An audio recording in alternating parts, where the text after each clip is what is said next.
আমাদের এইখানে একটা মেট্রো আছে কারণ বাজার।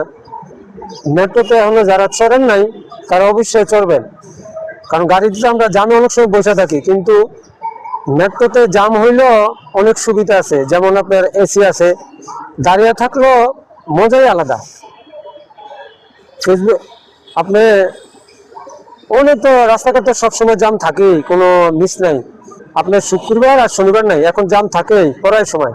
আপনি যদি এই সময়টা না বেরোয়, যদি আপনি যদি একটু কষ্ট করে যদি আপনি সিঁড়িতে উপরে উঠে মেট্রোতে আপনি যে কোনো জায়গা যাইবেন, ওই জায়গায় যদি যান, আপনি অবশ্যই জিনিসটা সুন্দর লাগবে। কেননা ভিতরে এসি আছে, আরামদায়ক। আপনার দাঁড়িয়ে থাকলেও আপনার সময়টা খুব জিনিসটা মূল্যায়ন নেবে। কথা ঠিক আছে? আপনি যাবেন যাবেন আপনি যেখানে যান, আপনি ওইখানে গেলে অবশ্যই আপনার ভালো লাগবে। কারণ আমি নিজেও চড়ছি, আগে আমি চড়তাম না ইয়াতে। আমি পরে একদিন আমি ফেসবুকে লাগাতে কারণ বাজারে এসে আমি দেখতে আলহামদুলিল্লাহ খুবই ভালো লাগছে। সময় অল্প লাগে, আর আমরা দাঁড়িয়ে থাকলে বাসে যেমন বিরক্ত বোধ হয়, বাসে গেলে একটা বিরক্ত বোধ হয়, ত্যাক্ত লাগে, জায়গাতে ব্রেক করে যাত্রী উঠায়, ওরকম হয় না মেট্রোতে গেলে। মেট্রোতে গেলে আপনি দেখবেন যে যে কষ্ট লাগবে না, কেননা খালি একটু সময় লাগে টিকিট কাটতে একটু যা সময় লাগে, নাহলে আপনার কোনো সময় লাগে না আপনার।